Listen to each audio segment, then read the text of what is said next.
ప్రియమైనటువంటి దేవుని బిడలారా, మరొక చిన్న వాక్యముతో మీ ముందుకు వస్తూ ఉన్నాను.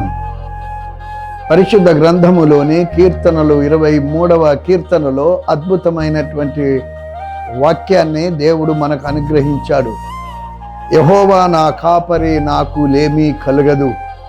కాపరికి గొర్రెకున్నటువంటి అనుబంధముతో దావీదు మహారాజు మాట్లాడుతూ, దేవుడు కాపరిగా ఉన్నప్పుడు, గొర్రెలుగా లేక ఆయన ప్రజలుగా మనం ఉంటున్నప్పుడు మనకేమీ కొదువ ఉండదు అని దేవుని యొక్క వాక్యములో చెప్పబడుతూ ఉంది.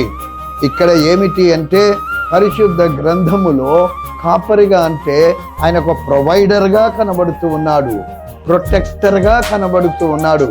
కనుక అదే భాగములో కీర్తనలో రాస్తూ ఉన్నటువంటి మాట, గాఢాంధకారపు లోయలో నేను సంచరించినను, ఏ అపాయమునకు నేను భయపడను.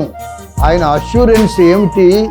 దేవుని యొక్క మాట ఏమిటి అంటే, నీవు నాకు తోడయ్యుందువు గనక నీ దుడ్డు కర్రయు నీ దండమును నాకు తోడుగా ఉండును గనక నాకేమీ భయము లేదు, ఏ కొరత లేదు, నిబ్బరంగా నేను జీవించటానికి వీలుగా ఉంటూ ఉంది అని భక్తుడు ఈ మాటలు మనకు జ్ఞాపకం చేస్తున్నాడు.